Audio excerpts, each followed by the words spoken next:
Hello. Today I'm going to go over carbon dioxide ocean absorption graphing.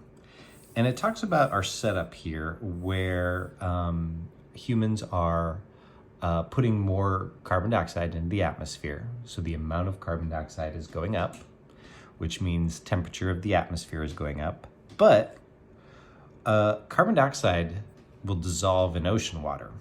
And this has always been the case. Before humans were putting more CO2 into the atmosphere and everything. Carbon dioxide gas will go back and forth between the atmosphere and the ocean. But if humans are putting more CO2 into the atmosphere, well, then that tells you that more CO2 is going to be dissolved into the oceans, which is what we're seeing. More CO2 than on average is being taken up by the oceans. Now, roughly, because this varies on a whole bunch of conditions, but roughly 30% of the CO2 that we put into the atmosphere will get absorbed into the ocean. So this 30% is important because what we're gonna do is we're gonna graph. Now, I have years from 1955 to 2020. And I have CO2 emissions in billions of tons. So this is how many billions of tons we've put out each of these years. And you can see it just rises. But this is not what we're graphing. We want to graph the CO2 that gets dissolved in the ocean. So we're going to take this number and multiply it by 30%. So I take 7 times 30% is 0.30. You don't have to put the 0, but you can. And that is 2.1.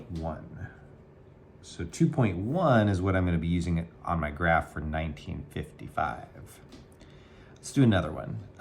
9 times 0.3 is 2.7. Okay? And you're going to do that for the rest of these to get how much CO2 was dissolved in the oceans.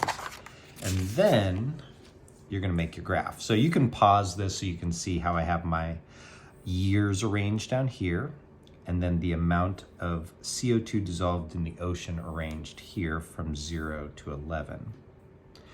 And if I graph this first one in 1955, it was 2.1. So 1955 is this line here. Here's 2, so 2.1 is right about there. I'm going to put a dot because this will be a line graph. 1960, it was 2.7. So 1960, 2.7 is right about here. We're not quite up to 3 yet. And since it's a line graph, we're going to connect these dots. And you're going to go all the way across. So finish the graph up going across with our data points. All right, thank you very much.